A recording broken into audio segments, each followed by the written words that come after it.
true. Babylon, as we stand, the resurrection is at hand. Generation of righteousness has forth to kill the wounded land.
All right, good morning, brothers and sisters.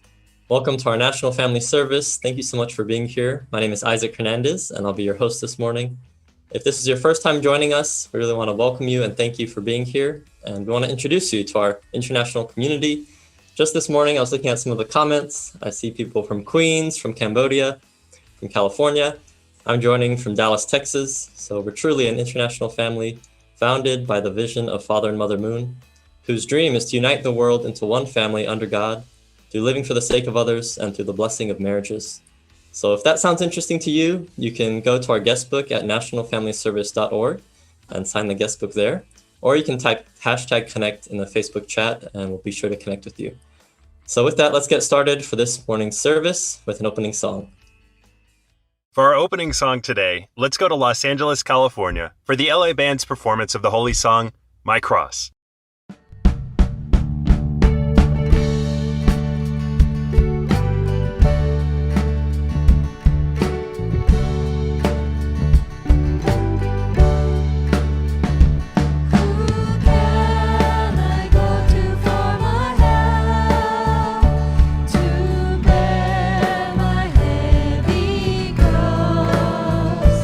Has not the Lord been held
Thank you, LA Band, for that opening song. Now let's go to Mobile, Alabama, to join Reverend Stephen Wilson, State Leader for Mississippi, for our opening prayer. Good morning. Let us pray. Good morning, Heavenly Parent. We thank you so much for your incredible love and your grace. We gather together as children from around the world, Heavenly Parent, internationally, from different cultures and races and societies and nations, Heavenly Parent, but we come with one accord. We're so grateful for everyone here. We pray that our condition of unity as children seeking their Heavenly Parent and their Heavenly Mother, that we could open up a realm of heart where you could be free, where you could feel totally free to move amongst us and interact with us this morning. We long for you, Heavenly Parent. We long to feel your presence. We long for your word that you'll be speaking through President Naukimi Shiro. And we thank you. Thank you for allowing this time together. And we report in the name of Stephen and Karen Wilson, Blessed Central Family, Jew.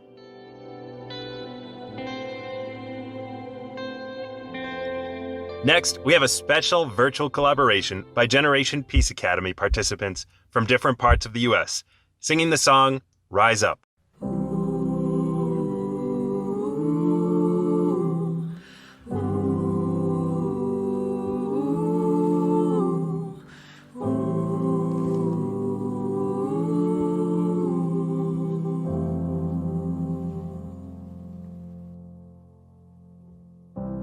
You're broken down and tired of living life on a merry-go-round, and you can't find the fighter, but I see it in you, so we're gonna walk it out and move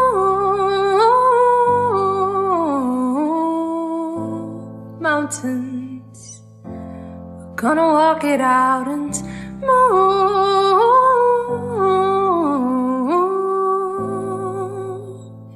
mountains.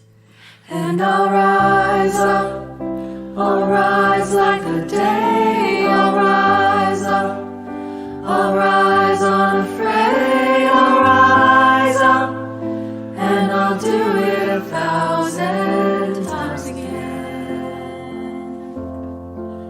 And I'll rise up high like the waves, I'll rise up.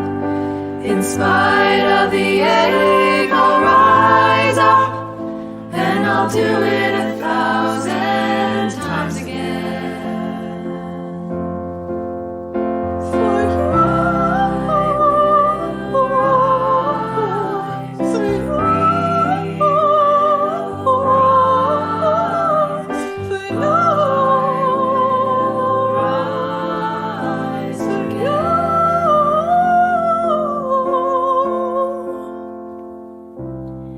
silence isn't quiet, and it feels like it's getting hard to breathe.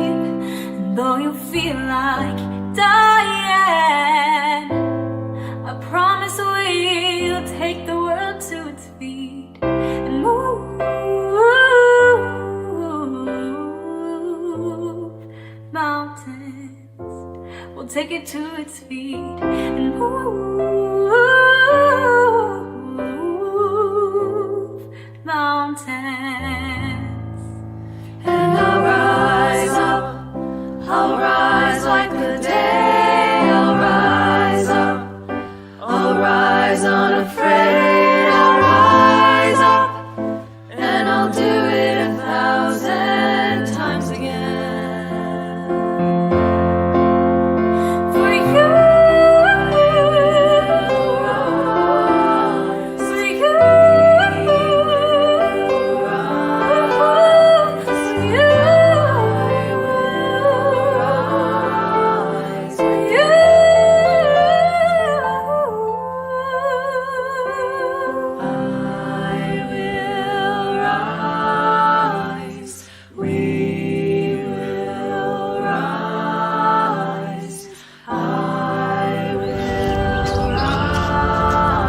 I will rise up for my family. I will rise up for my brothers and sisters so that they live in a peaceful world where there's no racism and judgment. I will rise up for our true parents. I will rise up for my brothers and sisters so they may realize their potential. I will rise up for my family and grow myself to become better for them.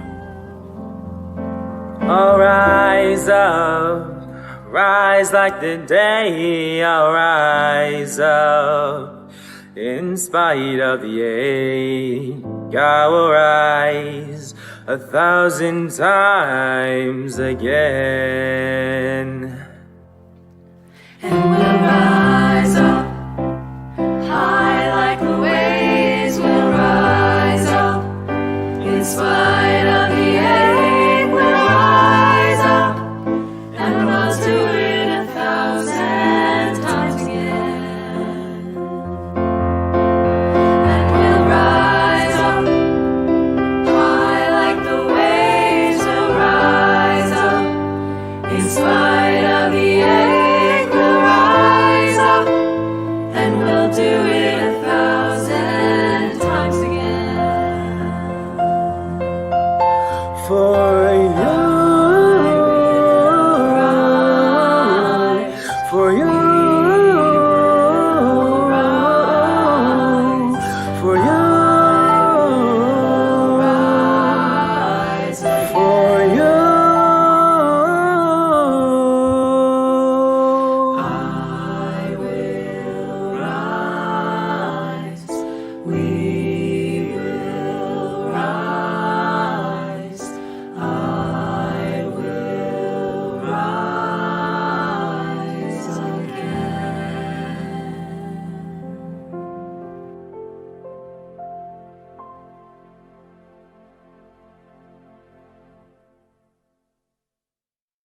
Well, thank you so much, GPA Choir, for that beautiful song. Also, I want to thank Reverend Wilson for your prayer and the LA Band for your song as well. Brothers and sisters, I really hope you can catch the spirit of today's service. You can really feel our Heavenly Parents' love and the love of our community with you. And as we continue in the service, it's just going to get better. And at this time, I'd like to welcome our President for Family Federation USA, President Naoki Ushirota. Let's welcome him to the stage. Good morning. Hey, Isaac. Good morning. And good morning, brothers and sisters throughout America. I hope everyone is doing well. It's been quite a week for me. I want to thank all those who have reached out to me during this past 8 days with concerns and prayers for my dad and my family. You know, for those who are hearing this for the first time, I wanted to just let you know that my father had a stroke this past Saturday, about 8 days ago. And I've been kind of visiting every day with my family. He's currently stable and in recovery, but not able to speak or move any part of his right side of his body. So, yeah, it's definitely brought up a lot of feelings and thoughts around my relationship with my father, as well as with my other family members, and kind of led to the sermon topic for today, which is Family, the School of Love.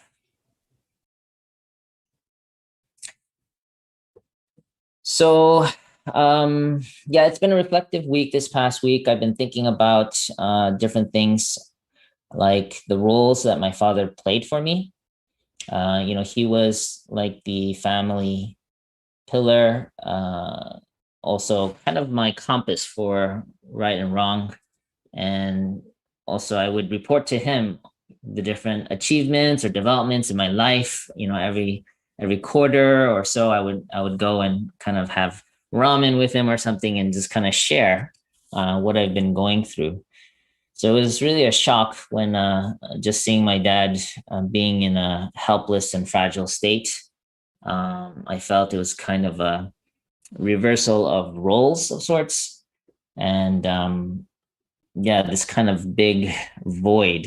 I mean, he's still, I mean, he's alive and he's, you know, he's stable. So he's not gone, but because of because of the condition from the stroke, he's just not able to function. I can tell that he's still able to understand and kind of notice who's speaking to him, but again, not able to speak. So he's not able to express, what he's going through. So I can tell, while visiting, there's some frustration there he's going through, and not being able to, just imagining like not being able to even go to the bathroom yourself or brush your teeth, or even feed yourself. I can see, the kind of frustration as well. So, other thoughts I'm feeling like it's really interesting. It's kind of like my parents have been living with us, and it's not like he's taking an active role overall in the family, but just for being who he is, he's naturally kind of the central connection point for our whole family, together with my mom. So I feel like with him out of commission, there's this void, and there's this kind of possibility where, one of us in my family will have to step into that kind of central role. And I'm also noticing like myself resisting, or reluctant to kind of step into his shoes. There's a bunch of other feelings, some regret, guilt, anger, a bit of uncertainty for the future, and many others which I'm still processing. For those who have experienced, having an ailing parent or a loss of a parent, I just want to acknowledge the challenge that you have been or are going through. I feel like I'm also experiencing that right now. Interestingly, though, I feel like silver lining with this is that this has brought my siblings together. We've held a meeting to kind of discuss, how we need to support my mom and prepare for possibilities of long-term care for my dad. And it's left me thinking about the importance of the family. So let's look into some passages about the importance of family. So this is from the Mother of Peace. The family is the world's most important institution, and Heavenly Parent created it to be the environment of the greatest happiness and goodness. Maybe a comment here. So, world's most important institution, and that it was designed by God, our Heavenly Parent. That really the family is where we're supposed to experience the greatest happiness. And another important point here is goodness, that we learn what God intended. We learn about what is good within the family. Let's read another passage here. I'm saying that each person's happiness depends on his or her ability to achieve peace in their marriage and family. When true parents, true spouses, and true children form a peaceful family, happiness follows naturally. Yeah, I tend to agree with this passage, that family is the source of peace and happiness. They say happy wife, happy life. And definitely when there's strife or conflict in the family, there is no peace and there is no happiness. So definitely it's true that when things are going well in the family, there's a lot of happiness and peace. Let's read another passage. The smallest unit in which God's love can be realized is the family. In life, the family is the most important school of love. Through education in love and sensibility, which only parents can accomplish, a child develops his capacity of heart. This is the cornerstone of the formation of the child's personality. Moreover, the family is the school for the education of children in virtue and norm. Even though parents may not be aware that they are true teachers, children naturally learn from and resemble their parents. The role of parents is that important. Children's loving personalities and spirituality develop as they emulate the true love and loving lifestyle of their parents. So this was a passage from Father Moon, 1995. So a really key point here is that the family is not just a source of peace and happiness, and goodness, but it is the school of love, which is also the title of the sermon. And this is where, we're meant to really learn. Children learn from their parents what is right, what is wrong.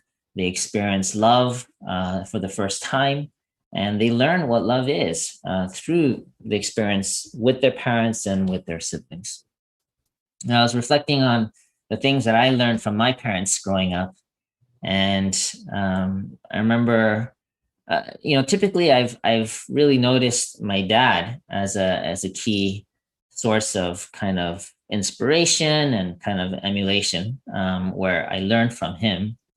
He had this love for God, and also kind of a dynamic, joyful, also sometimes angry.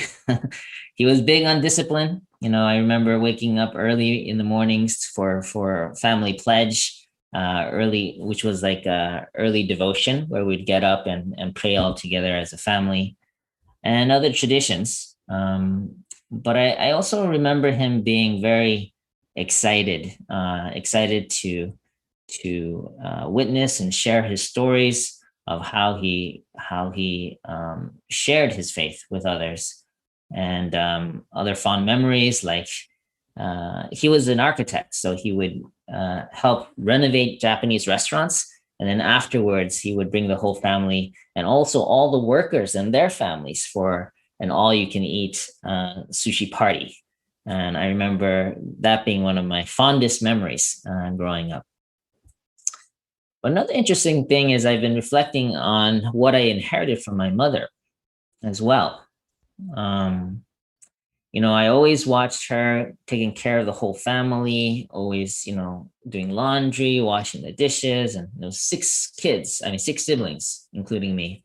So a lot to kind of take care of. And my dad was always out working. So, but I think I inherited her persistence. And I remember one time, another thing was that usually at the end of the year, I would list out all the things that, highlights of the year, and keep meticulous notes on key developments. And I still do that today. One time I went down and I was reporting to both my parents about my year, and lo and behold, my mom brings out her own list of the key happenings of that year for her and the family. And I realized that that's where I got this list making from. Another thing that I learned from my parents is always like work first, play later. So I try to really honor that and still practice that. It's like I try to get my work done first before entertainment. So those are some things, and I'm sure that's the same for many others, that they've learned a lot from their parents. In some cases, both the good and the bad. We inherit and we learn from what we experience in our own family.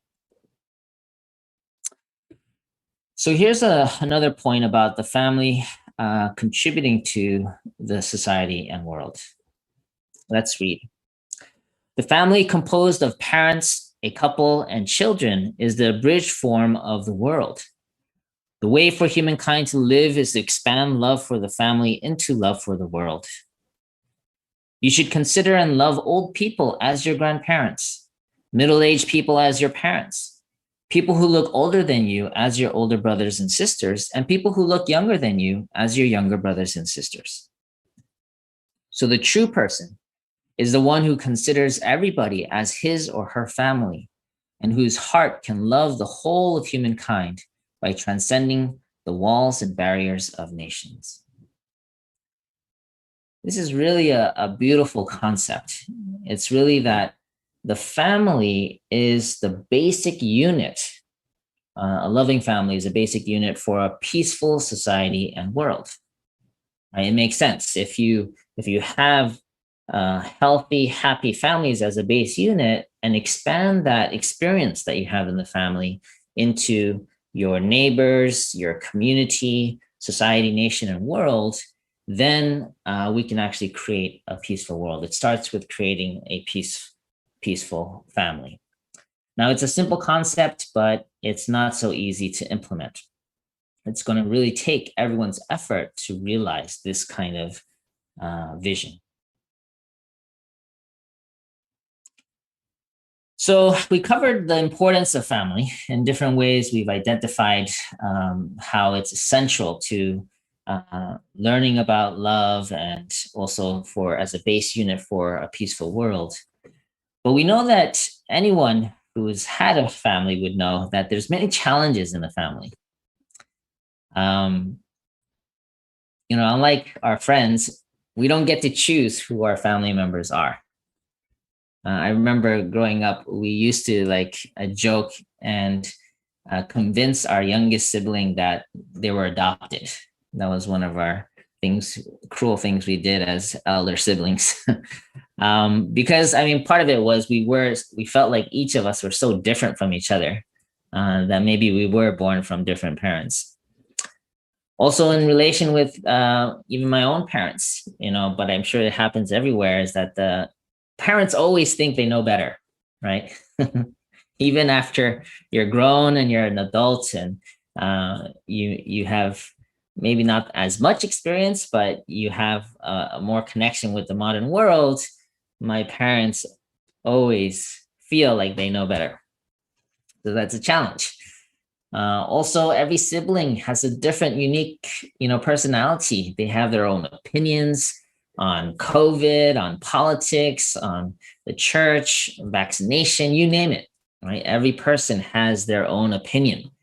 In terms of relations with my wife, I think sometimes she feels that I can read her mind, that I should know exactly what she's concerned about. But I don't have that superpower. I have other superpowers, but not that one. And as for children, they don't always listen to me.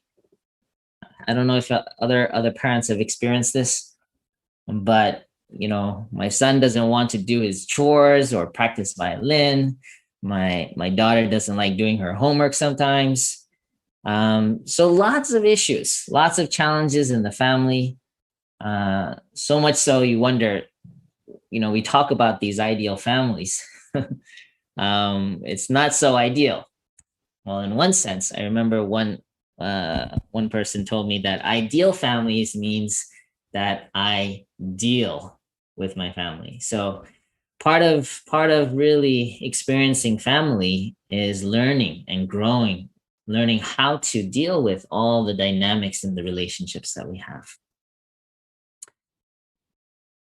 So let's go into how do we deal with these challenges that we have in our families? Well, the first tip that I came across is simply love. Let's read. Whoever claims to love God yet hates a brother or a sister is a liar. For whoever does not love their brother and sister whom they have seen cannot love God whom they have not seen. 1 John chapter 4, verse 20. Yeah, the key point I get from here is that, we need to love our brothers and sisters just as we love God. In one sense, the purpose of faith, purpose of belief in God is so that you can practice and express love to your brothers and sisters. So you can't say that I love God and I praise God, hallelujah, and praise him, and not say that you or not practice loving your brothers and sisters. So I think this is an important point, that we channel our faith in God. We channel that kind of conviction and experience we have with God into investing in our relationship with our brothers and sisters. Second tip is listen. Let's read. Even when your wife snarls at you in the morning and you and your wife have a screaming match, you should say, "Thank you, God, for my family member's anger." Try it 3 times. Wait for 10 minutes and say to the other person, "Do it your way. I don't understand it." Then it gives a new positive stimulus to the relationship. This is a very interesting passage that I found. It's like, even if you don't understand, even if you don't agree, when it comes to your relationship with your husband or wife, first listen, seek to understand, and even if you don't, just do what they ask and attend your husband or wife. Another kind of tip that I saw here was wait 10 minutes. So being patient, even though you might feel a certain way in the moment, hold your breath. I think it says count to 10, so maybe not 10 minutes. Well, if you can do it in 10 seconds, even better, but you might need 10 minutes, and then just make effort to understand and work together. So listening is a really important tip on dealing with family. And third is patience. Let's go into another passage. Harmony is created when parents, children, and grandchildren unite in heart. No matter what difficulties come, the parents' heart of love for their sons and daughters and the grandparents' heart of love for their grandchildren should never change. So, yeah, this is something that I think I've been reflecting on and been encouraging our members, especially our elder members, that really, a couple times in my meetups with the districts, I go around every Sunday afternoon to have a virtual meeting with different communities. And a common question that came up was, how do we, is there any effort that we're doing at headquarters to reach out to disconnected second generation or the next generation unificationists? And, I was reflecting on that, is there something we can do? And I realized that in the end, it comes down to the family relationship. Of course, we can try to support as an institution or as a larger community, but in the end, it comes down to your personal relationship with your family members. And a big part of it is, regardless of what kind of life they led or what kind of challenges they face, in the end, family is family. And so really patience, acceptance, and really loving them no matter what, and being able to express and invest in that relationship just as much as we do in our mission and our work. We want to really invest in those family relations. The passage continues. Grandchildren also need to respect and love their grandparents. The greatest happiness is generated within the family where 3 generations live together in love. So, another tip here is living together. And I know from firsthand experience, that's not easy. We actually invited my parents when we moved out to New Jersey to live with us to help with the care of our children. Definitely, the challenges come with living together. But there's a valuable dynamic that develops with the grandchildren and grandparents, which I feel is really healthy and valuable for the grandchildren. And also for the grandparents, for my parents to have that relationship. And it's just a whole nother dynamic that develops. And again, it's not easy. But I feel like that's where we can continue to grow our hearts in the different relationships. So we covered some tips on how to deal with family issues and challenges, that we need to practice love, listening, and patience. But what is the secret to dealing with all of these family challenges? I believe that the secret to really facing all these family challenges is to see that every relationship is an opportunity to grow our capacity to love. I'm going to repeat that. The secret to dealing with family relations is to see it as an opportunity to grow your capacity to love. You know, every relationship takes time and investment, and there'll always be another layer to explore, or maybe a new, there's a new in-law, your sibling gets married, or they have a child. There's an additional relationship that you need to invest in and explore. Or there's a life event, like someone is incapacitated, like my father with the stroke. So in one sense, the family relationships and this particular school of love, we will never graduate from. In one sense, we will forever be students in this school of love. So instead of avoiding it or pushing it away, if we simply embrace that family is family, there are challenges, but the purpose of family is to grow our capacity to love, then we can embrace these challenges and we can see the opportunity and continuing to invest in them. So I'd like to end with one of my favorite passages in the Bible. Love is patient, love is kind. It does not envy, it does not boast, it is not proud. It does not dishonor others, it is not self-seeking, it is not easily angered. It keeps no record of wrongs.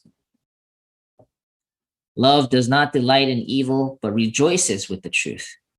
It always protects, always trusts, always hopes, always perseveres. 1 Corinthians chapter 13, verse 4 through 7. As difficult as it may be sometimes to deal with family, I do believe it is the best place to practice loving. So let's make an effort to reconnect with family members, especially those who you haven't talked to in a while. This past week I had a chance to see my sisters. They came to visit. We had a chance to talk and kind of catch up on life. So I feel like even though it's been a really challenging situation, it was in one sense a tragedy, it's also opening up new realms of relationships with my siblings, for which I'm grateful for. So with that, may God be with you and your family this week. God bless you. All right. Thank you so much, President Alkimi, for your message. I know you'll read the chat later, but I just wanted to let you know that there's so many comments of encouragement and love and prayers to your father and your whole family. So I really hope you can feel encouraged. You can feel love and hope from all of our community. And I really want to thank you for that message. There are so many little gems in there I think we can all take to heart and use in our own families. So we're going to take a moment now to just reflect on this week's reflection question. And this week's question is, what do I appreciate about each member of my family? So we'll take a minute to reflect on that.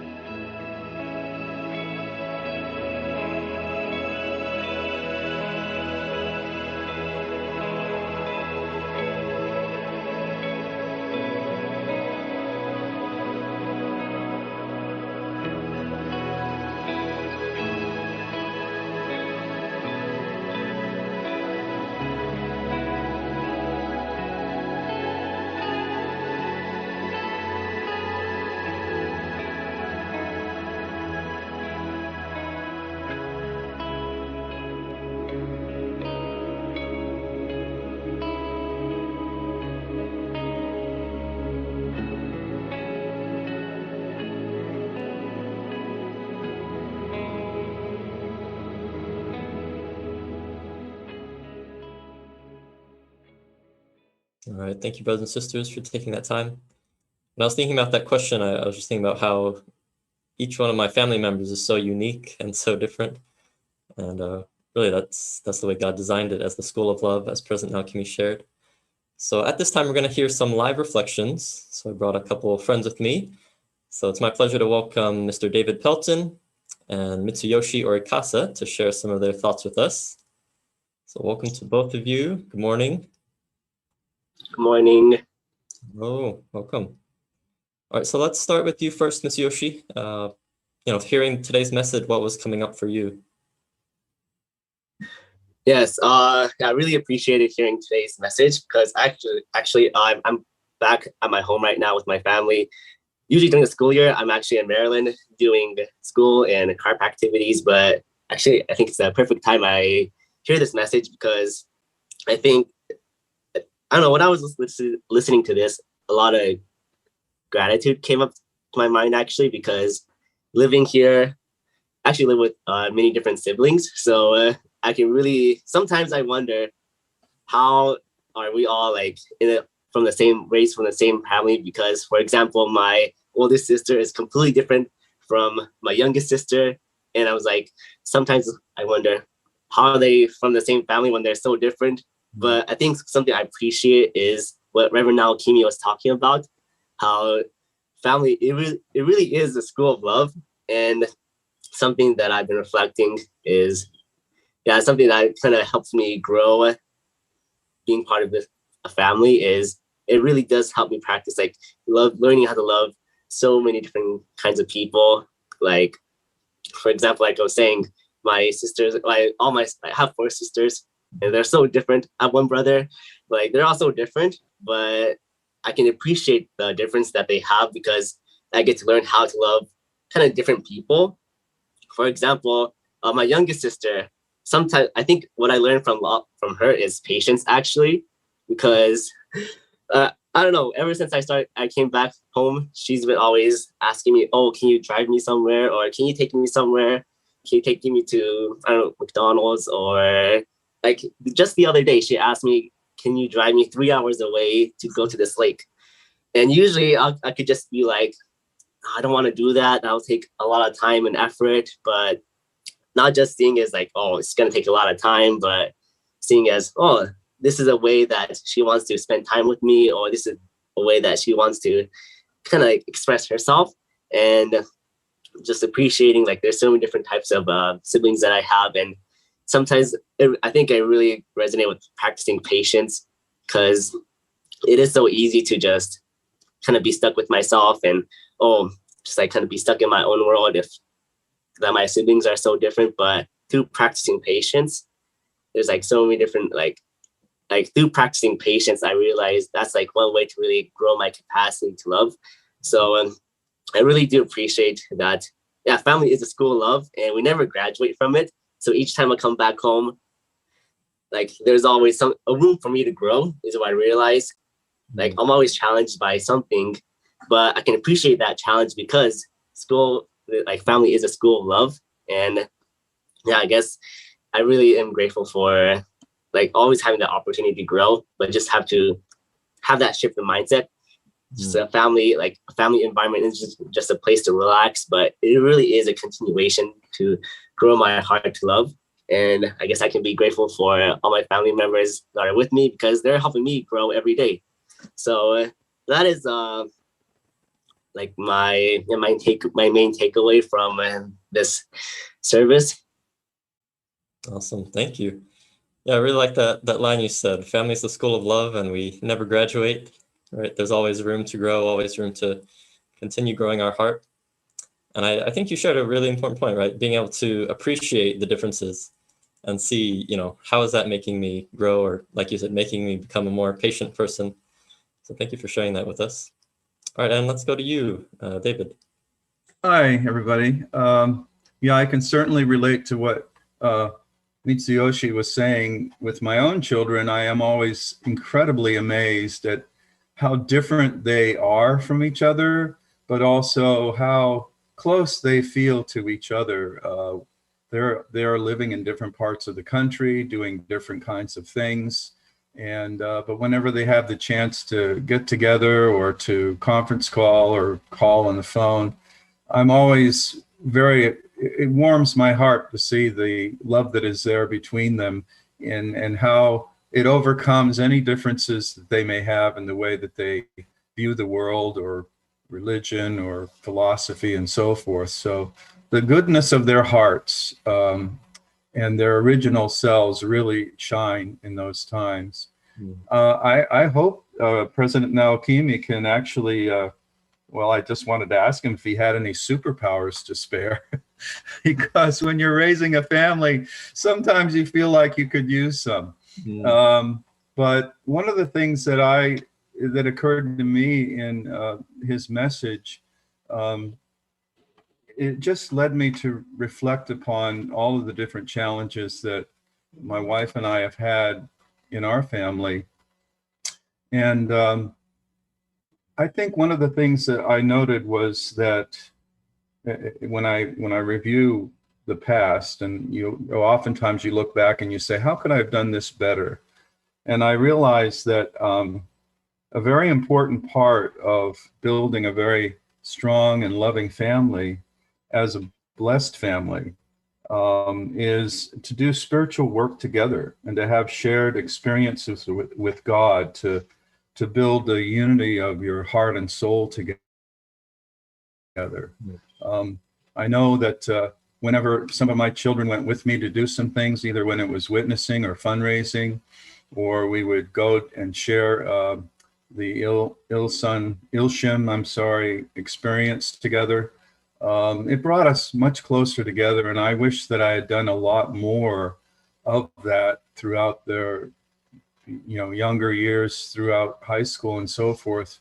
I think it would have helped them tremendously. One thing I thought of was, there were in Northern Virginia, where I used to live for a number of years, there was a blessed couple and several others that got together, and some of their children had wanted to, they were in junior high, and they wanted to do a divine principle study group together.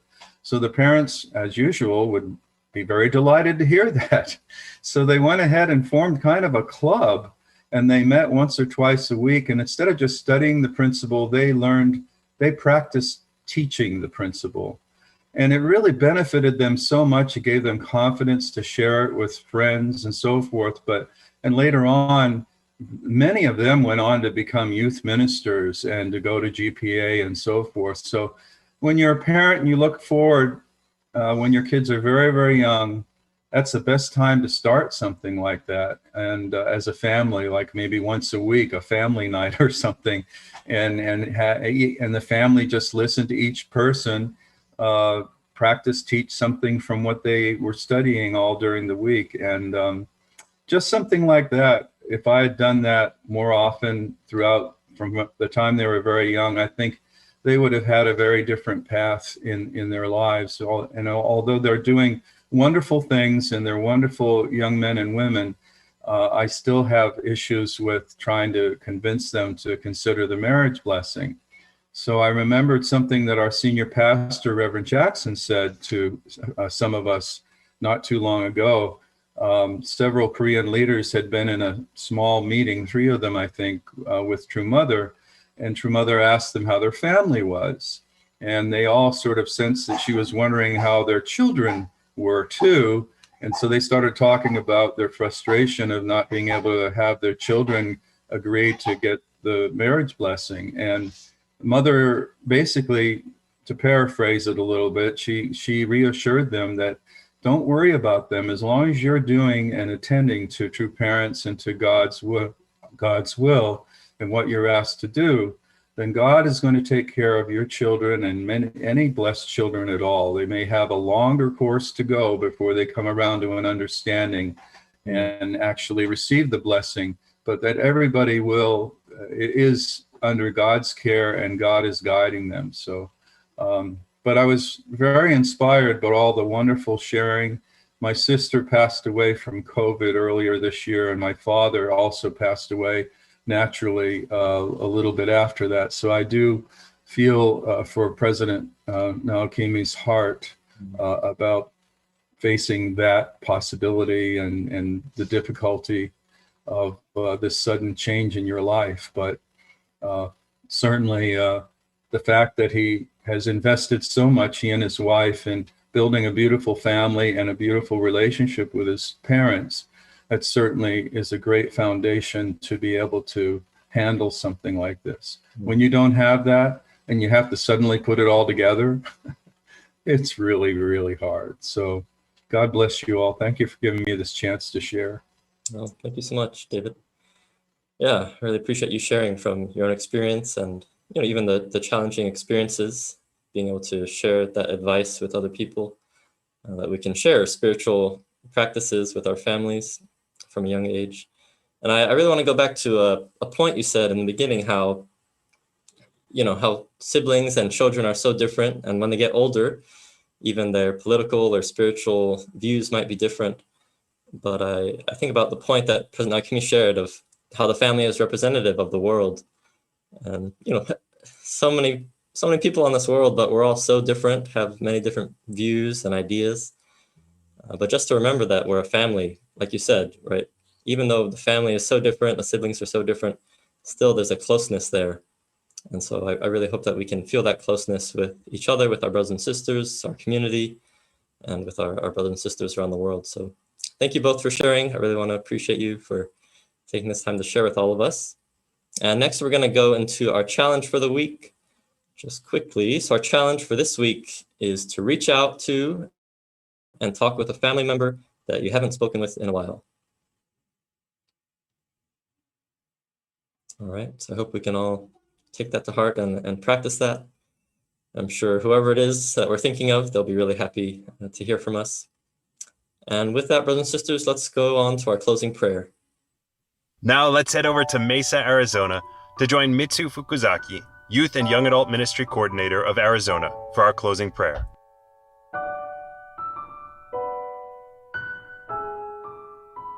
Good morning, brothers and sisters. Let us pray. Beloved Heavenly Parents and true parents, good morning. Thank you for the beautiful message given by our elder brother, Naokimi Ushiroda.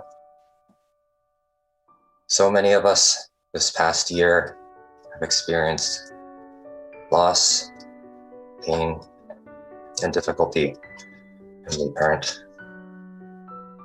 And many of us have struggled within our families. I just want to pray for all our members here today, all our guests, who also have families, who have experienced difficulty in their life so far. And pray that we can all think about the message today, that despite our differences, our hurt, that we can look to our Heavenly Parent, think about ways to overcome our challenges, and to appreciate our differences, and to find ways that we can communicate.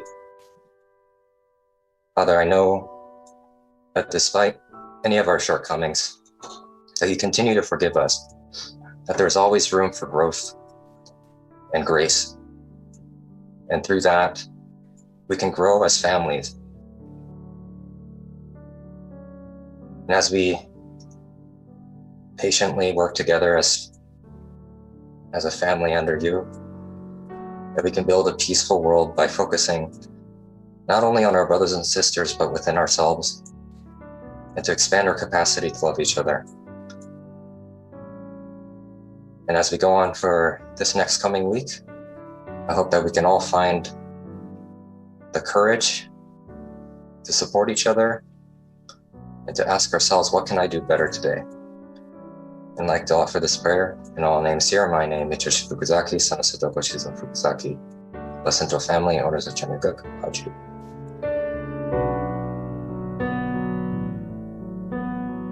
And for our closing song, let's head over to San Diego, California to hear the song Crazy Love, performed by All the Above.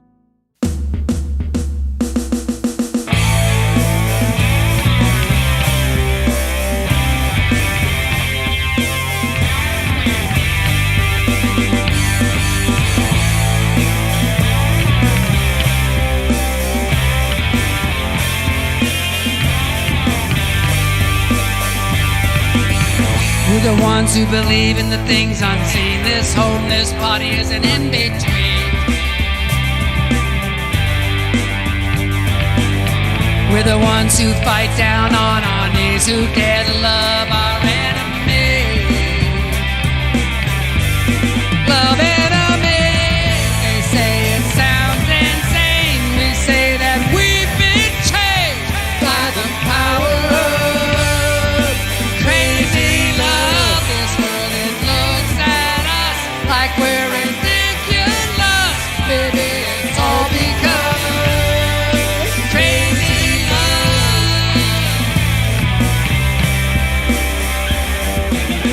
We're the ones gonna put it all in reverse, gonna die to ourselves, gonna live to serve. What you get when you walk by faith. Is it really so dumb to give it all away? Give it all away. They say it sounds insane. They say that we've been changed by the power of crazy love. This world, it looks at us like we're ridiculous. Maybe it's all because of crazy love.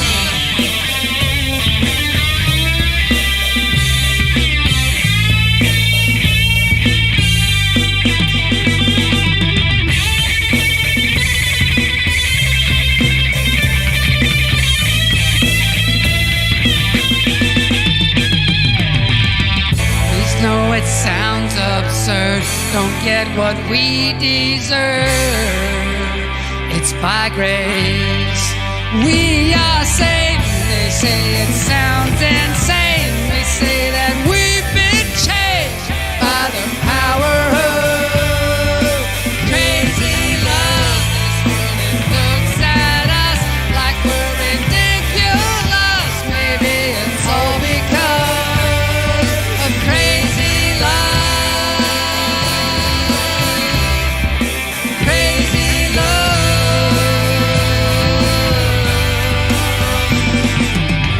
We're the ones who believe in the things unseen. This home, this body is an in-between.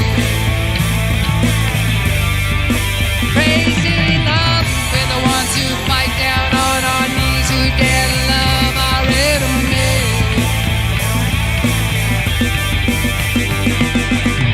We're the ones gonna put it all in reverse, gonna die to ourselves, gonna live to serve.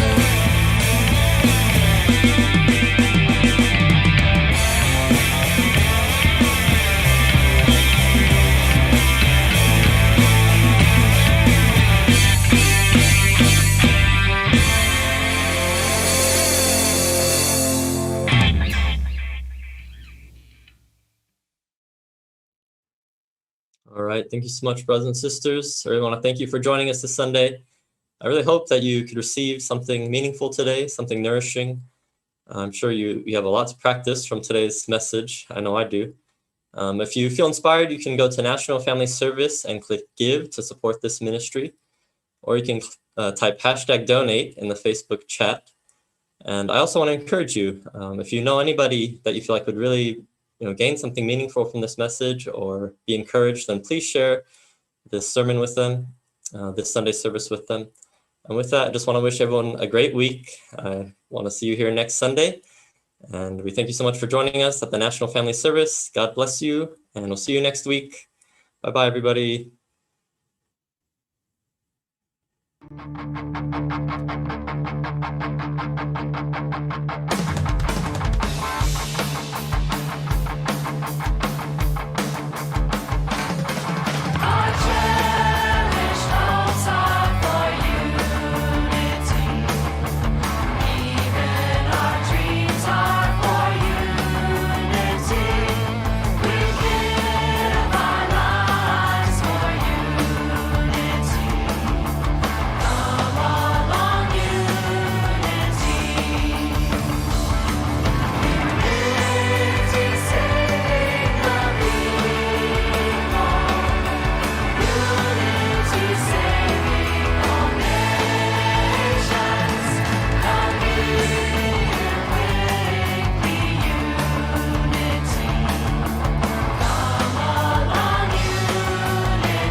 love.